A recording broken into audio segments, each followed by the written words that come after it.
So have you ever heard of a serial pooper? It's actually a thing. It's where people go around vandalizing public spaces with their own excrement. The EPA had one a couple years ago, and there was one targeting in Arlington Park last summer. Well, we had one in our office a couple years ago in downtown DC. Now, I don't know what the legal definition of serial pooper is, but our case involved an actual turd on the floor of our office bathroom. And that was not all. There were reports of pee on the toilet seat and on the floor, and even on the walls, which was totally weird because this was a women's bathroom. How is that even possible? Well, I worked at a very small communications firm, and there were 2 other offices on the fall, so naturally the people over there were the main targets of our suspicion. There were 8 people in our office, and I must say, in truth, all 8 of us and the other 2 offices on the floor, there were maybe 20 or 30 people max on the whole floor. We were all persons of interest. And as I thought about the 8 colleagues in my office and considered who might be the most likely suspect from our office, I realized to my horror it was unquestionably me. I started the job when I was 3 months pregnant and I had a 1-year-old at home. And I managed to keep up appearances as a minimally competent worker. I came in with bags under my eyes and food on my clothes, but I got the job done and socialized with my colleagues, and all was well. Well, then the second child arrived and the shit hit the fan. I came back to work after 6 weeks of maternity leave, and I was, as all new parents do, still dealing with sleep deprivation and was exhausted from the demands of caring for a newborn and a now 2-year-old as well as a dog.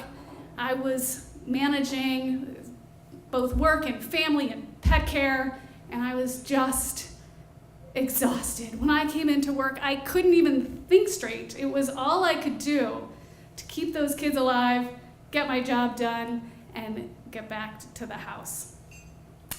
I started calling my colleagues by the wrong name, even though I knew them well.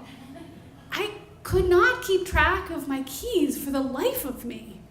I lost my wallet. I had to replace my driver's license, the credit cards. It took weeks to recover, and this happened more than once. There was one day when I came in, it was a Monday, and I was chatting with my colleague Lucy. "How was your weekend?" she asked. "Well, it was good," I said. "We went to a truck touch in downtown DC. It's this big event that the city puts on at RFK Stadium, and they clear out the parking lot and they bring in all kinds of vehicles, police trucks, or police cars, and fire trucks, and ambulances. And one of the highlights, at least for us anyway, was a helicopter. So we got in line, our family, and when we got up to the front of the line, we hoisted up our 2 kids into the cockpit, and they got to touch the buttons and wave to the pilots. And we got off and went around and saw all the other vehicles. And at the end of the day, I realized I didn't have my purse with me. Oh no, I thought, not again. We looked all over for this purse, but we could not find it. So we got back in the car, and I'm sort of dealing mentally with the prospect of going through all this again and replacing everything. And when we got home, my husband John got a call. "Hello, do you happen to know Allison Stevens?" My husband said, "Yeah, that's my wife. Why?" And the person said, "Well, I am flying a helicopter at the moment, and we happen to have her purse. And we're flying over the city. We'll be landing soon in Southwest, and she can pick it up." Lucy looked at me with a look of disbelief. "Seriously, Allison, your purse flew away in a helicopter over the weekend?" Now, Lucy was hilarious, and she loved a good story. But the look of disbelief on her face made me think, does she think something's wrong with me? Does she think I'm some some sort of pathological liar or something? I didn't do myself any other favors by sharing other details of my life. The many times that year that AAA came to jumpstart the car because I forgot to turn off the lights. And then there was the whole series of events involving lead dust, the temporary relocation to a one-bedroom apartment in Crystal City for 6 months, and the failure to send over by fax a lease extension, which left our young family of 4 and our dog homeless for a week and living in a state park in West Virginia. We came back and moved into a different apartment and eventually made our way back home. But the worst and most embarrassing incident was when I got a call from my boss. Allison, I have some news to share. The breast milk that you stored on the top shelf of the refrigerator kind of leaked and spilled all over everybody's food. Oh my God, I was mortified. I am so sorry, I said. I must not have closed the Ziploc bags properly. Yeah, well, you should probably say you're sorry to Lucy because she had to clean it all up. When I saw Lucy the next day, I apologized profusely and thanked her from the bottom of my heart. I even offered her to get her a milkshake for cleaning up my breast milk.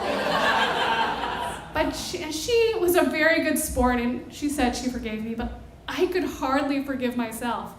I mean, she had to clean up my own breast milk. Now, this isn't a story about early onset Alzheimer's or some other diagnosis. Kids are a little bit older, we're all sleeping through the night, nobody's getting sick as often as they were anymore, and things are back to normal at work.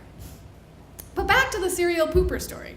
So we had this janitor coming in and out of the office pretty often, cleaning up these messes. At one point, Lucy put up a sign. She had had enough.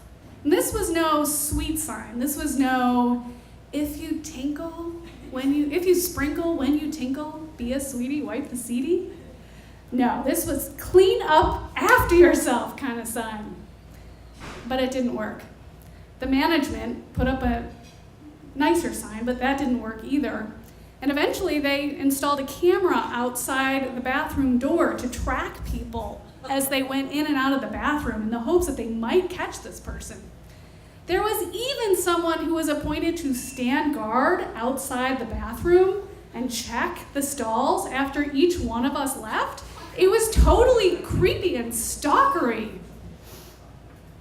Now, while this was happening, we all had our suspicions. There was an emerging consensus in our office that maybe the perpetrator was somehow affiliated with the health agency across the hall. Maybe she was like a contractor. She came in every couple weeks to collect her paycheck. Maybe she even had a young child she was bringing in, like a boy, which would explain the pee on the walls. We had no idea. But in some small corner of my brain, I kept wondering if perhaps I was under suspicion. So every time I went to the bathroom, I was so careful. I was meticulous. And I always made sure to check each stall before I went so that I could be the first to report any signs of malfeasance. Now, I worked from home a couple days a week, which turned out to be a blessing in this case. The serial pooper struck when I was at home. There was no way it could be me. My name was cleared. Now, I left that organization about 1.5 years ago, and I don't know if the serial pooper was ever caught. But I must say I'm still dealing with some serial poopers at my house.